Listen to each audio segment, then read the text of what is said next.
Bismillahirrahmanirrahim. Assalamu alaikum wa rahmatullahi wa barakatuh. Alhamdulillah wassalatu wassalamu ala rasulillah wa ala alihi wa sahbihi wa mawalah, amma ba'd. Karibu watazamaji katika kipindi cha elimu na uongofu, kipindi ambacho kinalenga kujenga imani zetu lakini na kukuza maarifa ya dini yetu ya Uislamu. Na leo tumekuandalia mada muhimu sana ambayo inagusa maisha yetu ya kila siku, na mada yenyewe ni faida za kuleta tasbih. Tunafahamu kuwa katika zama zetu hizi pilikapilika zimekuwa nyingi sana mpaka imefikia hatua watu kughafilika, kujisahau kumdhukuru Mwenyezi Mungu Subhanahu wa Ta'ala, kujisahau kufanya tasbih. Je, tasbih ina faida gani? Tasbih ina malipo gani mbele ya Mwenyezi Mungu Subhanahu wa Ta'ala? Ili kujua kwa undani zaidi, tupo na Sheikh Maalim ambaye atakayetujuza kwa undani zaidi. Nimpe nafasi aweze kuwasalimia. Naam, asante sana. Nashukuru kwa kunikaribisha katika kipindi hiki cha elimu na uongofu. Kwa jina naitwa Ustadh Maalim Ibn Omar. Tufuatilie katika kipindi hiki ili uweze kupata faida. Naam, Ustadh Maalim, unaweza kutueleza nini maana ya tasbih katika muktadha wa dini ya Kiislamu? Tasbihi katika lugha ya Kiarabu, kwanza tasbihi ni neno la lugha ya Kiarabu, limetokana na neno sabaha. Sabaha kwa maana ya kutakasa. Hii ni katika lugha ya Kiarabu, lakini kisheria katika dini yetu ya Uislamu, tasbihi ni kumtakasa Mwenyezi Mungu Subhanahu wa Ta'ala, kusema subhanallah. Hii ni kisheria, ni kumtakasa Mwenyezi Mungu Subhanahu wa Ta'ala. Na pia kuna umuhimu gani katika kuleta hizo tasbihi na faida zake ni zipi? Umuhimu ni mkubwa. Bwana Mtume Muhammad sallallahu alaihi wasallam, tunapata kuona umuhimu wa kwanza wa jambo hili la tasbihi, kwa maana miongoni mwa ibada ambazo alizozifuata, kuna ibada ambazo Bwana Mtume Muhammad amezifuata kwa Mwenyezi Mungu Subhanahu wa Ta'ala. Miongoni mwa ibada hizo pia ukiachana na swala, pia tasbih. Wakati katika safari yake ya Mi'raj tunapata kuelezewa kuwa alikutana na Sayyidina Ibrahim, mmoja katika mawingu aliyokuwa akipita, malimwengu ya juu kabisa. Na alikutana na Sayyidina Ibrahim. Sayyidina Ibrahim akamwambia, akri ummataka minni salam, kwamba watolee ummati wako kutoka kwangu mimi Sayyidina Ibrahim salam. Wa akhbiruhum, na uwaeleze ummati wako, kwa maana ya sisi ndio ummati Muhammad. Tunaambiwa na Sayyidina Ibrahim, ujumbe umetoka kwa Sayyidina Ibrahim kwamba anna aljannata, tunaambiwa sasa kuhusiana na pepo, tayyibatu turbati, pepo ina udongo mzuri. Pepo, udongo wa peponi kule ni mzuri. Lakini pia adbatul ma, kuna maji matamu tofauti na maji ya duniani kwetu. Unaweza kukuta maji mengine yana chumvi, maji mengine yana ukijani unatengenezeka katika maji. Hiyo maarufu inajulikana. Lakini pia maji ya kwetu haya unaweza kukuta mengine yako kama yana rangi ya maziwa. Lakini maji ya peponi kule, Sayyidina Ibrahim anasema azbatul ma, ni maji matamu na ni maji yaliyokuwa mazuri. Lakini pia wa annaha qi'an, anamueleza sasa kuhusiana na pepo kwamba pepo hiyo ni qi'an. Qi'an tunaambiwa ni ardhun wasi'a, ni ardhi ambayo ni pana. Wanazuoni wakasema uchache wake ni mfano wa dunia mara 2. Allahu Akbar. Kwa hivyo utakaposema neno hili subhanallah, utakuwa umejipandia mche mmoja katika ardhi hiyo ya Qi'an. Kwa maana Sayyidina Ibrahim alimwambia Bwana Mtume Muhammad sallallahu alaihi wasallam, ardhi hii ya Qi'an haijapatapo kuota mmea hata mdogo, lakini mche wake ama mmea wake ni kusema subhanallah walhamdulillah wala ilaha illa Allah wallahu akbar. Kwa hivyo mtu atakaposema subhanallah, faida ya kwanza atajipandia mche ule katika ardhi ya Qi'an.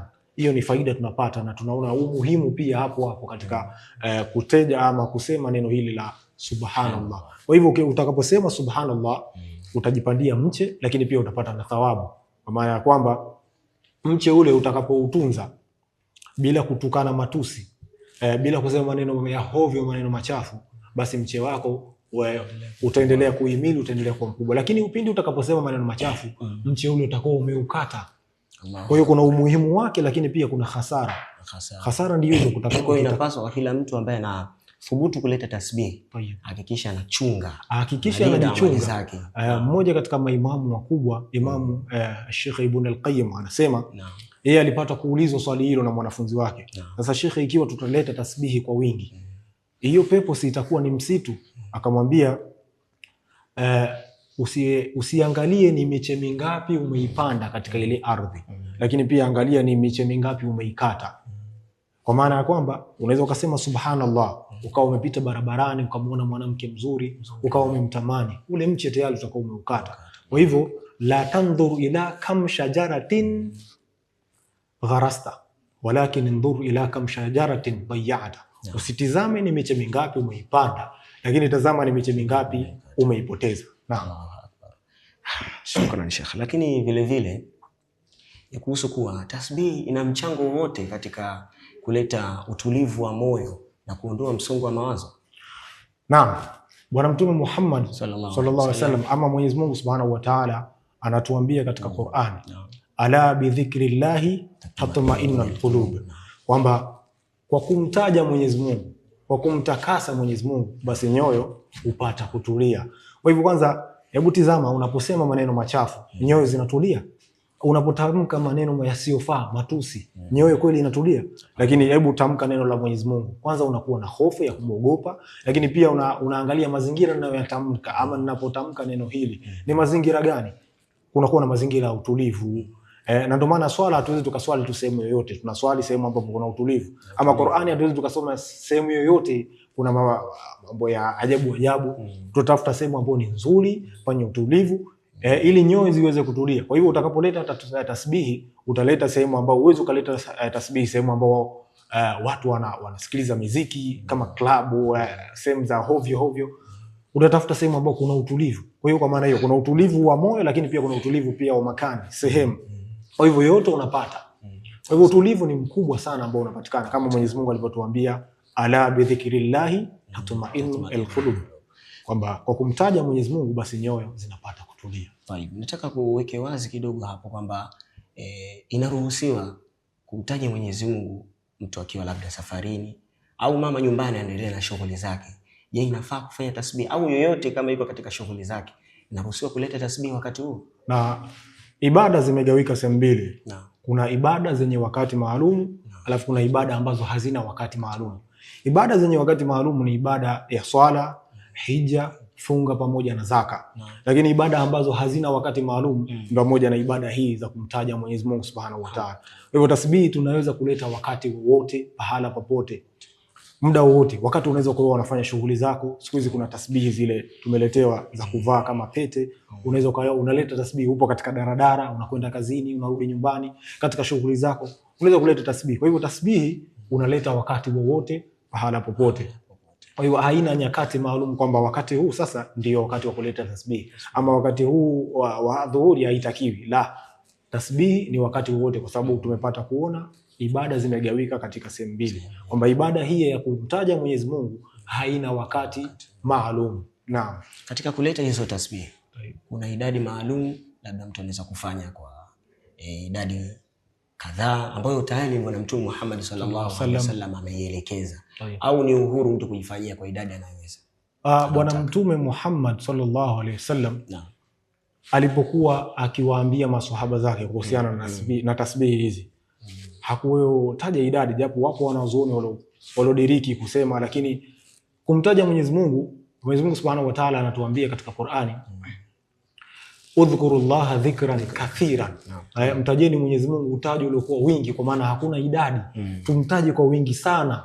Kwa hivyo kumtaja Mwenyezi Mungu hakuna idadi maalum kwamba tufanye labda tulete tasbihi hizi kwa mara 100, 200. La, hakuna idadi maalum. Leta mpaka utakapochoka mwenyewe, ama leta kwa kiasi kile unachoweza. Kwa hivyo tunapata kujua ama kuona kuwa kupitia aya ya Mwenyezi Mungu hii kwamba udhkurullaha dhikran kathira, kwamba mtaje Mwenyezi Mungu kwa wingi sana, huwa hakuna idadi maalum. Kwa hivyo wewe utachagua mwenyewe unataka kuleta kwa kiasi gani. Na kwa maisha yetu ya kila siku, vijana wa kisasa wanaweza kuhamasika vipi katika kuikimbilia ibada hiyo? Uhamasishaji wa kuikimbilia ibada hii ni mkubwa, lakini leo hii imekuwa tofauti, Ustadhi Musa. Imekuwa katika misikiti yetu tuna uswali watu wengi huwa wanakimbia baada ya swala. Baadhi ya misikiti huwa tunaleta zile tasbihi. Watu wengi baada ya salamu tu huwa wanaondoka, wanakimbia kana kwamba wao hawahitaji zile, lakini tasbihi tumepata kueleza mwanzo kuwa ina faida kubwa sana. Lakini miongoni mwa faida zake pia tasbihi, kwanza zinasababisha mtu nyoyo yake kutulia kama tulivyoona katika Qur'ani. Lakini pia inasababisha unapata thawabu, unafutiwa pia na madhambi. Umeona? Kwa hivyo watu wanapokuwa wanaondoka baada ya swala ile kutoa salamu, mtu anaondoka kana kwamba yeye madhambi hana, inakuwa si sawa. Kwa hiyo motisha ama umuhimu ama kuvutiwa, kuwapa watu motisha vijana kuweza kuleta hii, kwanza unafutiwa madhambi. Lakini pia kama tulivyoona kuwa unapandiwa mche mmoja kule katika ardhi ya Qian, lakini pia vile vile unapata thawabu. Lakini kumtaja Mwenyezi Mungu pia inakuweka wewe katika nafasi fulani kwamba unakuwa si mtu wa kutukana matusi. Ukijijua kuwa unamtaja sana Mwenyezi Mungu Subhanahu wa Ta'ala, uwezi ukawa ni mtu wa kutukana matusi tu kila muda, kwamba utachanganya matusi na majina ya Mwenyezi Mungu Subhanahu wa Ta'ala. Haiwezekani jambo hilo. Kwa hivyo hamasa ni kwamba unafutiwa madhambi, lakini pia unapandiwa mche mmoja kule katika ardhi ya Qian, lakini pia vile vile unapata thawabu. Naam. Kuna wakati mtu anakuwa anakithirisha sana kumtaja Mwenyezi Mungu Subhanahu wa Ta'ala, lakini inapopita muda mfupi ama muda mrefu anakatisha kufanya zile tasbihi. Je, ni changamoto zipi ambazo huwa zinapelekea mtu kutodumu katika ibada kama hiyo kumtaja Mwenyezi Mungu? Bwana Mtume Muhammad sallallahu alaihi wasallam, mmoja katika maneno yake anasema fanyeni jambo au dumu katika jambo hata kama ni kwa uchache tu. Lakini hii inapelekea ni kuwa watu wengine wanafanya mambo kwa kuiga, kwa kutaka ufahari, kwa kutaka kujionyesha kuwa yeye sasa anatembea na tasbihi watu wapate kumuona, ama yeye sasa ni mtu wa kumtaja sana Mwenyezi Mungu. Hii itakuwa si katika ikhlas ambazo Mwenyezi Mungu Subhanahu wa Ta'ala anazihitaji. Kwa hivyo mtu atakapofanya kwa kujionyesha, ndio utaona mara ya kwanza basi anakuwa anaonekana ana tasbihi, anatembea barabarani, lakini baada ya muda fulani atakuwa ameacha. Kwa nini? Kwa sababu sio hulka yake ama sio jambo lake hili. Ili uweze kudumu katika jambo, kwanza kitu cha kwanza uwe na ikhlas katika moyo. Ufanye kilillahi, kwamba mimi nafanya kwa ajili ya Mwenyezi Mungu. Lakini ukifanya kwa ajili watu wakuone, basi utakuta mwanzoni utafanya kwa kipindi fulani, alafu kisha utaacha, watu watakuwa wanakushangaa kwamba alikuwa mtu fulani, alikuwa ni mtu wa kuleta nyeradi, alikuwa mtu wa kutembea na tasbihi, lakini sasa hivi mtizame yupo katika sehemu zisizofaa. Kwa hiyo hii ni kutokana na kutaka kujionyesha, sio ikhlas. Tasbihi inatakiwa tulete kwa ikhlas kutoka moyoni. Lakini kitu kingine hapo, wengi wanafanya tasbihi kwa wingi. Utakuta mtu kaishapata hamasa, amehamasika kuanza kufanya tasbihi, imani imepanda, anaanza kufanya tasbihi zile kwa wingi sana, idadi ambayo yani mpaka inafikia pahala inamchosha. Mara nyingi ile pia inaweza kuwa ni chanzo cha kutokudumu katika jambo lile, kwa sababu Bwana Mtume Muhammad sallallahu alaihi wasallam kusikia hadithi anasema ahabbul a'mali ila Allahi adwamuha wa in qalla. Matendo ambayo Mwenyezi Mungu Subhanahu wa Ta'ala anapenda zaidi ni yale ambayo ni madogo, ni machache ama yenye kudumu, hata kama ni kidogo namna gani. Hili unalizungumziaje? Bwana Mtume Muhammad sallallahu alaihi wasallam katika moja ya mafundisho yake ilipata kusikika kuwa kuna mwanamke alikuwa akiswali sunna katika msikiti, lakini akisimama zile tahajjud. Lakini mwanamke huyu alikuwa akiswali kwa wingi, kisha akafunga kamba katika nguzo mbili za msikiti, akawa anaegemea huko anaswali. Bwana Mtume Muhammad sallallahu alaihi wasallam akamwambia kuwa fanyeni mambo kwa kati na kati, kiasi. Ukichoka basi pumzika, usifanye kwa jambo ambalo wewe huliwezi. La yushadda dinu illa gharabahu. Hii dini mtu hatoitia uzito isipokuwa itamshinda. Ad-dinu yusr, dini nyepesi hii. Kwa hivyo Bwana Mtume alitoa amri kuwa mtu atakapofanya jambo lolote la sunna, basi akawa amechoka, pumzika, fanya kwa kiasi chako, fanya kwa kati na kati. Kwa hivyo Bwana Mtume anatufundisha kufanya mambo kwa kati na kati. Ukichoka pumzika. Naam. Vile vile kuleta tasbih basi na kuifahamu maana yake au tafsiri yake, kuna athari gani? Je, kuna faida au kuna kupungua kwa faida? Hakuna athari wala hakuna kwa kupungua kwa faida, kwa sababu utakapomtaja Mwenyezi Mungu Subhanahu wa Ta'ala kilillahi, hata kama hujui maana yake, inawezekana mtu huyu akawa amesilimu upya, ni mgeni katika dini, lakini anapenda kujua maana hizi, kwa hiyo kutamka hizi tasbihi. Kwa hivyo atakapotamka mtu huyu atapata thawabu zile zile tulizosema, kuwa atapanda mche mmoja katika ardhi ya Qian, lakini pia vile vile atapata thawabu, vile vile atafutiwa madhambi. Kwa hivyo haina madhara. Lakini mtu akiwa anasema kwa istihzai tu, hatopata malipo yoyote, kwa sababu unakuwa unafanya istihzai, na wallahu yastahzi'u bihi. Mwenyezi Mungu hafanyiwi istihzai hata siku moja. Ikiwa unamfanyia Mwenyezi Mungu istihzai, unamfanyia maskhara, basi unajua unajifanyia mwenyewe. Ni sawa sawa na kuchukua matope ama mchanga useme unataka kuichafua mbingu. Wallahi la, yatakurejea wewe mwenyewe. Kwa hivyo istihzai haitakiwi katika masuala ya kumtaja Mwenyezi Mungu Subhanahu wa Ta'ala. Mwenyezi Mungu yeye ni wa kutukuzwa, ni wa kutajwa, ndimi zetu zipate kuwa mtepe kwa ajili ya kumtaja yeye. Subhana lillahi ma fi samawati wa ma fil ardi. Ya salam. Tayeb. Naam, bila shaka mtazamaji, tumeweza kupata faida kubwa kutokana na fadhila na faida ambazo zinapatikana katika kuleta tasbih. Ni ujumbe gani wa mwisho ambao ungeweza kuwapa watazamaji ambao wanatufuatilia? Naam, ujumbe wa mwisho ambao naweza kuwapa ni maneno ya Bwana Mtume Muhammad sallallahu alaihi wasallam, wa inna Allah astafa min al-kalami arba'a. Mwenyezi Mungu Subhanahu wa Ta'ala, yapo maneno ambayo ameyachagua, maneno manne, ni kusema subhanallah walhamdulillah wala ilaha illa Allah wallahu akbar. Maneno haya pindi mtu atakapoyasema, kwanza kama tulivyosema kwa mwanzo, kwa mtu atapandiwa mti kule katika ardhi ya Qian, lakini pia vile vile mtu huyu atafutiwa madhambi. Lakini kama haitoshi, mtu huyu anakuwa anapata thawabu nyingi, lakini pia vile vile inakufanya upate utulivu wa moyo. Unakuwa mtulivu, unapata una refresh mind.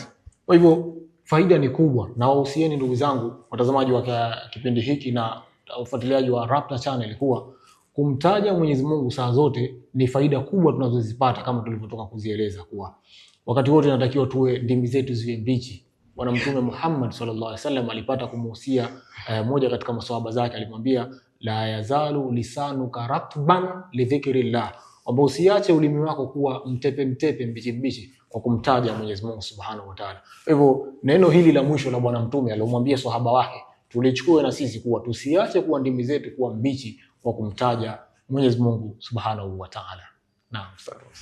Naam, asante sana Ustadh Maalim kwa ujumbe huo mzuri. Allah akuhifadhi. Amen. Lakini nikushukuru na wewe mtazamaji ambaye uliungana nasi kuanzia mwanzo wa kipindi hiki mpaka tamati, na kusihi tu usikose kuungana nasi katika vipindi vinginevyo vinavyokujia katika chaneli yetu hii ya Rapta TV. Ulikuwa nami Alhabib Musa, lakini leo tulikuwa na mgeni wetu maalum kabisa ambaye ni Ustadh Maalim Omar. Na kusihi subscribe channel yetu ya Rapta TV, comment na share, lakini usikose kufuatilia katika TikTok, Instagram, Facebook na mitandao mingine ya kijamii kwa jina la channel hii ya Rapta TV. Wassalamu alaikum wa rahmatullahi wa barakatuh.